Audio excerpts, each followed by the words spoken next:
Hello everyone, welcome you Easy Maths, a YouTube channel of conceptual learning of mathematics for class 9 and 10। आज की video का जो topic है वो है प्री बोर्ड एग्जाम पैटर्न।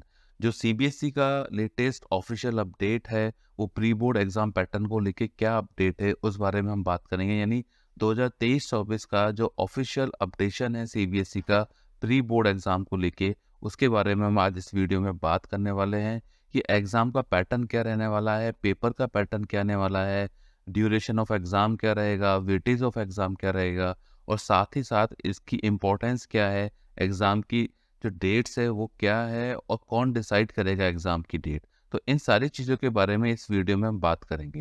लेकिन before starting the main course मैं आपको कुछ चीज़ें आपको बताने वाला हूँ। कुछ चीज़ें क्या है बेसिकली प्री बोर्ड एग्ज़ाम की इम्पोर्टेंस से रिलेटेड है। देखिए, बहुत सारे स्टूडेंट्स का मानना ये होता है कि प्री बोर्ड एग्ज़ाम का मार्क्स ऐड नहीं होते मेन बोर्ड एग्ज़ाम के अंदर, इसलिए वो एग्ज़ाम देने का कोई फ़ायदा नहीं है, लेकिन ऐसा नहीं है। देखिए, प्री बोर्ड एग्ज़ाम आपके मेन बोर्ड एग्ज़ाम से पहले एक मॉक टेस्ट है, जिस मॉक टेस्ट को देने के लिए आप डिफरेंट इंस्टीट्यूट या कोचिंग इंस्टीट्यूट में उनकी सीरीज़ जॉइन करते हैं, टेस्ट सीरीज़ जॉइन करते हैं, वो आपको बोर्ड करा के दे रहा है। यानी जो सीबीएसई बोर्ड है, वो अपने एक्चुअल पैटर्न के बेसिस पे इस एग्ज़ाम को कंडक्ट कराता है। तो अगर आप इस एग्ज़ाम को अटेम्प्ट करते हैं तो देखिए इसका नुकसान कुछ भी नहीं है। अगर आपके मार्क्स कम आ जाते हैं इस एग्ज़ाम के अंदर तो वो आपके ऐड नहीं होने वाले बोर्ड एग्ज़ाम में। लेकिन अगर जब आप इस एग्ज़ाम को फुल प्रिपरेशन के साथ अटेम्प्ट करते हैं तो आपको एक्चुअल सिनेरियो पता लगता है कि आप जब मेन बोर्ड एग्ज़ाम देने जाएँगे फ़रवरी मार्च के अंदर तो क्या होने वाला है। आपका अगर आपने रियलिस्टिक प्रिपरेशंस की है, यानी रियलिस्टिक एनवायरनमेंट के अंदर आप एग्ज़ाम को दे रहे हैं, तो आप डेफिनेटली आप ये देखिएगा कि आपको बोर्ड एग्जाम्स में इस एग्ज़ाम को देने से 5 टू 10% मार्क्स का फ़ायदा होता है।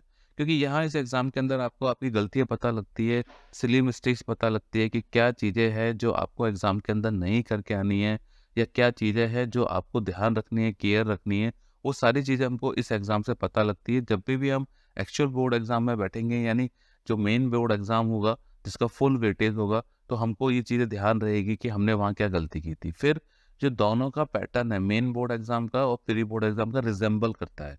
तो इसलिए भी आपको ज़रूरी है कि क्योंकि आपको पता लग जाता है कि किस तरह की चॉइसेस मिलती है एग्जाम के अंदर, क्या क्या पार्ट्स मिलते हैं, हर सब्जेक्ट के बारे में आपको डिटेल में पता लग जाता है कि बोर्ड में जो एग्जाम पेपर सेटर है वो क्या चाहता है स्टूडेंट से और वो किस तरीके के क्वेश्चन सेट करने वाला है। राइट। तो इसलिए ये बोर्ड एग्जाम यानी प्री बोर्ड एग्जाम आपको देना बहुत ज़रूरी है, क्योंकि तभी आप एक्चुअल बोर्ड एग्जाम को सही तरीके से अटेम्प्ट कर पाएंगे।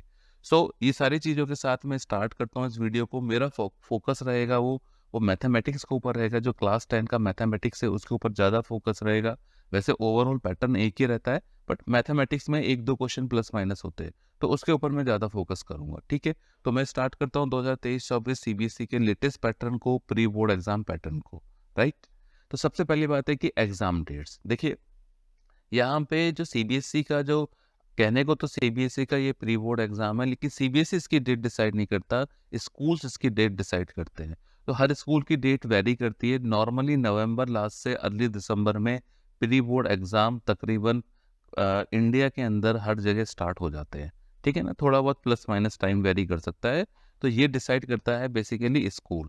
पेपर कौन सेट करता है? स्कूल। लेकिन पेपर का जो पैटर्न होता है, ठीक है, वो कौन सेट करता है? वो सेट करता है बोर्ड, यानी सीबीएसई बोर्ड। तो सीबीएसई बोर्ड की गाइडलाइन रहती है कि स्कूल्स इस तरीके से पेपर पैटर्न बनाएंगे, यानी एग्जाम का जो पैटर्न होगा वो सीबीएसई बोर्ड डिसाइड करता है, लेकिन एग्जाम की डेट्स कौन डिसाइड करता है? वो स्कूल डिसाइड करते हैं। एग्जाम की जो आपकी कॉपीज होंगी वो सीबीएसई चेक नहीं करेगा, लेकिन कॉपीज में मार्किंग कैसे करनी है, यानी मार्किंग स्कीम जो है वो डिसाइड सीबीएसई करेगा, लेकिन कॉपी चेक कौन करेगा? आपके स्कूल की फैकल्टी, स्कूल के टीचर्स ही चेक करते हैं। तो इसलिए जो ये मिथ है कि ये कॉपी सीबीएसई में जाती है, ये ऐसा कुछ भी नहीं है। ठीक है, तो सीबीएसई ही इसको डिसाइड नहीं करता है। जो डिसीजन मेकिंग अथॉरिटी इस मैटर में स्कूल से, लेकिन सारी गाइडलाइन, पंच पॉइंट्स, जितने भी तरीके के आपके इसमें जो सर्कुलर्स है वो सब सीबीएसई के काम आते हैं। सारे पैटर्न सब सीबीएसई ही डिसाइड करके स्कूल को देता है और उन पैटर्न्स के अकॉर्डिंग स्कूल इस एग्जाम को कंडक्ट कराता है। तो बहुत सारे स्टूडेंट्स के एग्ज़ाम हो सकता है कि जस्ट अब शुरू होने वाले हो या 1-2 वीक के बाद शुरू होंगे। तो मैं फिर दोबारा से वही आपको बात रिपीट करूँगा कि प्री बोर्ड एग्ज़ाम को स्किप करने की बिल्कुल भी मत सोचना। प्री बोर्ड एग्ज़ाम आपको देने ही है। अगर आप प्री बोर्ड एग्जाम नहीं देंगे तो आप मेन बोर्ड एग्जाम में 5 to 10% मार्क्स पीछे रहने की आपकी बहुत पॉसिबिलिटी है एक एवरेज स्टूडेंट से, राइट। सो दूसरी चीज हम बात करते हैं मार्क्स वेटेज। जैसे कि हमारा मेन बोर्ड का जो एग्जाम होता है उसमें अंदर मार्क्स वेटेज कितना होता है, 80 मार्क्स का। तो सिमिलरली प्री बोर्ड में भी जो मार्क्स का वेटेज होता है, यानी जो पेपर का वेटेज होगा, पेपर में कितने जितने भी क्वेश्चन आ रहे हैं उनका जो टोटल सम होगा मार्क्स का, वो 80 ही होता है प्री बोर्ड के एग्जाम में भी। सिमिलरली टाइम ड्यूरेशन भी 3 आवर्स मिलता है। देखिए मैंने कहा था कि आपको जो प्री बोर्ड एग्जाम है वो बेसिकली क्या है, मेन बोर्ड एग्जाम की रेप्लिका है, राइट। तो जैसा जैसा मेन बोर्ड एग्जाम में होता है वैसा ही प्री बोर्ड एग्जाम के अंदर होता है, ठीक है। अब हम बात करते हैं पेपर पैटर्न की। जो सीबीएसई का पेपर पैटर्न है प्री बोर्ड एग्जाम के लिए, उसमें क्वेश्चंस को 5 कैटेगरी में बांट रखा है। पहली जो कैटेगरी है वो है एमसीक्यू कैटेगरी, जिसके अंदर बेसिकली कितने क्वेश्चन है, 20 क्वेश्चन है। 20 क्वेश्चन जो एमसीक्यू कैटेगरी के अंदर है वो ईच क्वेश्चन आपका 1 मार्क का आएगा, राइट। 20 क्वेश्चन आएंगे, कोई नेगेटिव मार्किंग नहीं होती है, हर क्वेश्चन 1 नंबर का आएगा, तो टोटल वेटेज कितना हो गया, 20 मार्क्स का हो गया। फिर जो आपके जो एसएटी टाइप क्वेश्चन है वो 2 टाइप के क्वेश्चन आते हैं। एसएटी के मतलब होता है शॉर्ट आंसर टाइप क्वेश्चन। तो शॉर्ट आंसर टाइप क्वेश्चन जो 2 मार्क्स के क्वेश्चन है उसमें आपको 2 से 3 लाइंस में आपको आंसर देना होता है। जो 3 मार्क्स के क्वेश्चन है उसमें आपको 4 to 5 लाइन के अंदर आंसर देना होता है, मैक्स टू मैक्स, ठीक है। वर्ड लिमिट होती है 20 to 30 वर्ड होती है सेट 1 में। सेट 2 में होती है बेसिकली 40 to 50। तो सेट 1 में हर क्वेश्चन का वेटेज 2 मार्क्स होता है और टोटल 5 क्वेश्चन आते हैं 10 मार्क्स के। सेट 2 में हर क्वेश्चन का जो वेटेज होता है वो 3 मार्क्स होता है और 6 क्वेश्चन आते हैं 18 मार्क्स के। देखिए दोनों ही तरह के क्वेश्चन है, 5 और 6 11 क्वेश्चन में आपको चॉइसेस मिलती है 2 या 3 क्वेश्चन के अंदर। जैसे आपको सेट 1 में आपके 2 या 3 क्वेश्चन ऐसे होंगे जिसमें और लिखा होगा, एक ही चैप्टर के आपको 2 क्वेश्चंस मिल सकते हैं उसमें, या 2 अलग अलग चैप्टर के भी क्वेश्चंस मिल सकते हैं। तो इसमें आपको फायदा ये रहता है अगर पहले क्वेश्चन में आप अच्छे कॉन्फिडेंट नहीं हो तो दूसरा क्वेश्चन आप अटेम्प्ट कर सकते हो, आपको चॉइसेस मिलती है। सिमिलरली जो लॉन्ग आंसर टाइप क्वेश्चन है, इसमें 5 मार्क्स के सबसे बड़े क्वेश्चन है, 4 क्वेश्चन आते हैं 20 मार्क्स के, और इसके अंदर भी आपको चॉइसेस मिलती है और करके, ठीक है ना। तो और से उन स्टूडेंट को फायदा हो जाता है जिन स्टूडेंट का वो टॉपिक प्रिपेयर नहीं था, तो और वाला जो क्वेश्चन है वो हो सकता है वो उसको ज़्यादा अच्छे तरीके से अटेम्प्ट कर पाए। देखिए ये चारों जो पैटर्न है, एमसीक्यू, सेट 1, सेट 2 और लॉन्ग आंसर टाइप क्वेश्चन, इन चारों पैटर्न के अंदर आपको जो क्वेश्चन मिलेगा वो एक सिंगल क्वेश्चन मिलेगा, ठीक है ना। लेकिन कई बार ये होता है कि जो लॉन्ग आंसर टाइप क्वेश्चन है, सिंस कि एक बड़ा क्वेश्चन है, तो उसमें आपको 1 2 3 4 5 करके पार्ट नहीं मिलेंगे, बट एक ही क्वेश्चन में पार्ट में मिल जाएंगे। जैसे आपको पूछ लिया व्हाट इज द प्रेशर, यानी डेफिनेशन ऑफ प्रेशर पूछ लिया आपकी, तो सेकंड पार्ट में पूछ लिया यूनिट ऑफ प्रेशर क्या है, फिर एक छोटा सा आपको न्यूमेरिकल दे दिया। ये तो साइंस का क्वेश्चन मैंने आपको बोला, ठीक है। इसी तरीके से मैथ्स का क्वेश्चन आपको, तो एक ही क्वेश्चन के अंदर 3 आपको पार्ट दे दिए, ठीक है ना। और जब मार्किंग स्कीम होती है उन तीनों पार्ट का वेटेज होता है 1 + 1 + 2 + 1, या फिर यू कैन से 2 + 2 + 1 टाइप, इस तरह का वेटेज होगा मार्किंग स्कीम के अंदर। बट लेकिन आपको नंबरिंग नहीं होगी कि 1 ए पार्ट ये, 1 बी पार्ट ये, 1 सी पार्ट ये, ऐसा नहीं होगा। आपको 1 एक ही या 2 लाइन में ही क्वेश्चन को टुकड़ों में करके डिवाइड कर देंगे लॉन्ग आंसर टाइप में।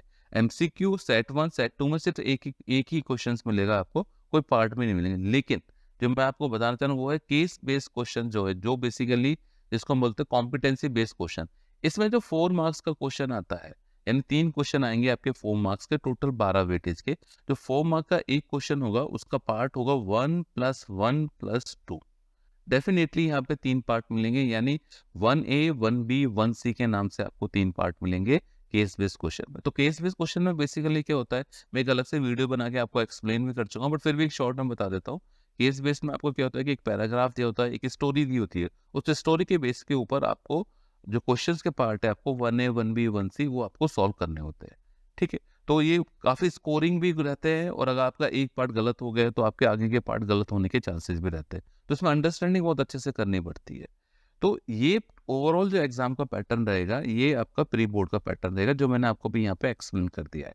तो सबसे इंपॉर्टेंट चीज़ क्या है प्री बोर्ड एग्जाम के अंदर, कि एग्जाम के मार्क्स हालांकि बोर्ड एग्जाम में नहीं जाएंगे, और वो उस मार्क्स का वेटेज कुछ भी नहीं है आपके मेन बोर्ड के लिए, लेकिन आपका जो एग्जाम पैटर्न है वो सेम रिजेंबल करता है मेन बोर्ड से, इसलिए आप लोगों को देना जरूरी है। तभी आपको कॉन्फिडेंस आएगा और मेन बोर्ड एग्जाम के अंदर आपको अच्छे मार्क्स अचीव हो पाएंगे, राइट। तो everyone should appear in pre board exam, ठीक है, ये मेरी थ्योरी है। तो आप लोगों को डेफिनेटली अपेयर होना ही चाहिए, राइट? Okay, thank you.